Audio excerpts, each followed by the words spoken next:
Sergey, and now for my last question. We actually touched on this important topic in our previous program, and over this past week, I have become even more convinced that President Putin and the Kremlin leadership are, in fact, very afraid of something.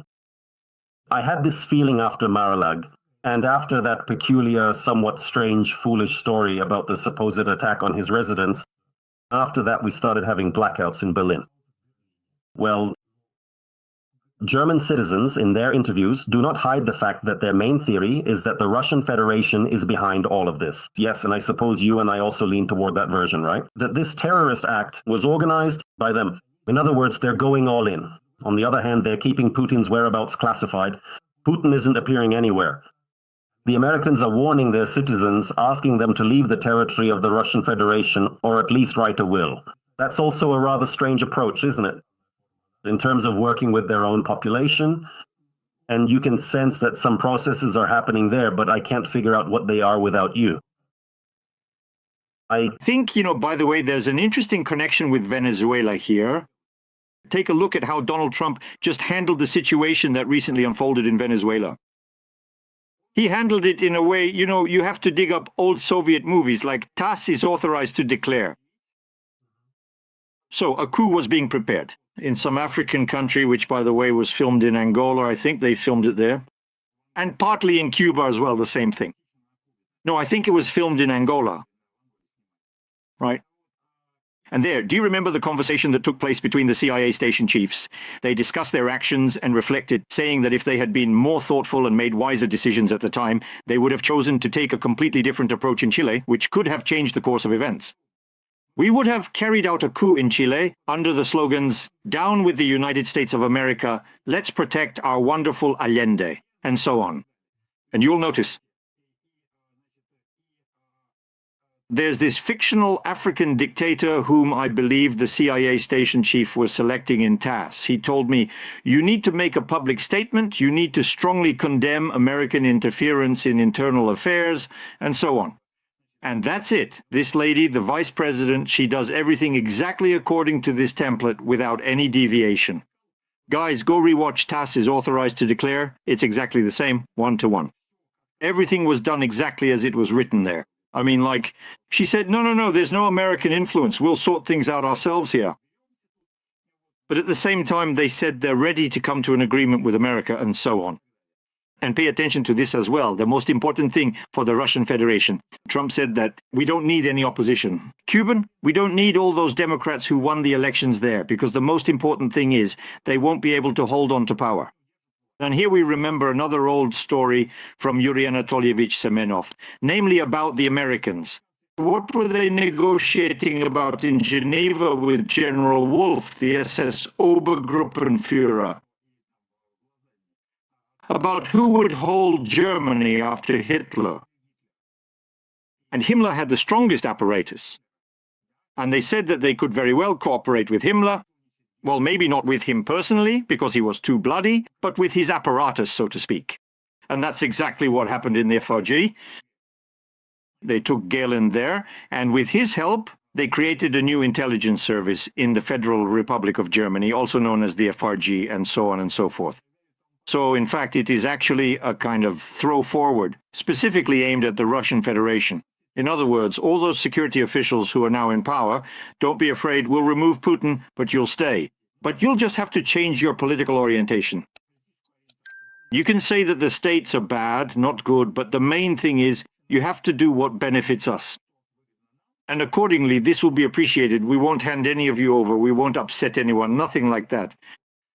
And in this sense, it's an interesting thing. And maybe that's exactly what Putin is truly afraid of.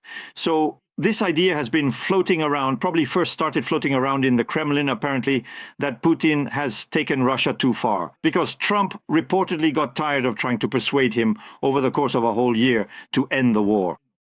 He just got tired of it. And he realized that it's impossible to make a deal with him. So most likely it's something like that. Now it's becoming clear, yes, because this is what I've told you many times. As long as Putin is in power, there will be no end to the war. But Trump is tired of this because he has elections this year.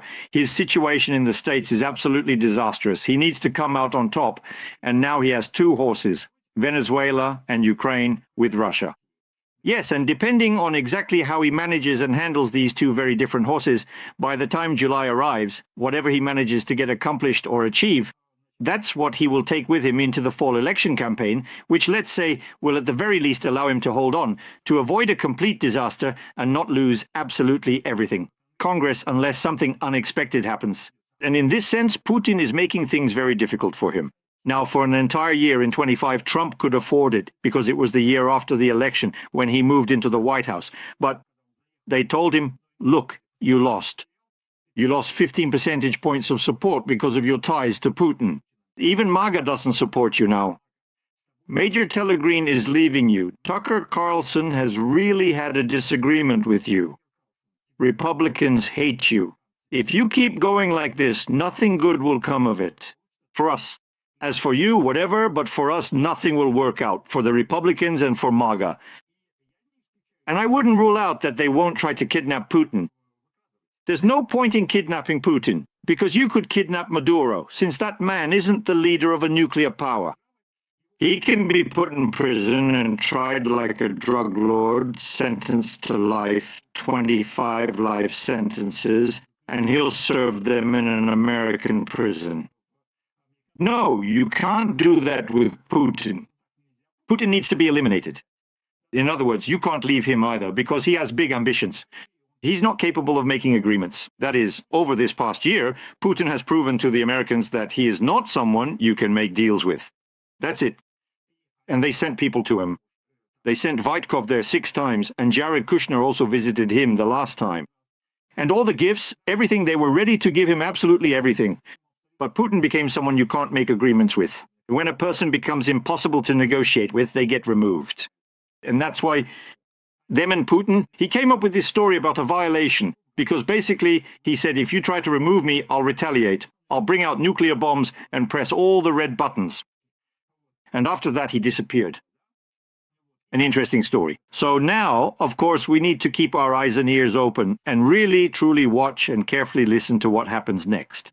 Let them think about it. It wasn't for nothing that American intelligence revealed Maduro was offered something, even a golden exile in Turkey. So yes, you're right. They showed he was impossible to negotiate with. It's also a signal to others, including Putin. And of course, the fears there have increased. They've increased. I think he's really shaking right now. But I wanted to clarify something else for you. You say sometime around April, by summer? No. I spoke with several Ukrainian very prominent and experienced political strategists, and I asked them a question.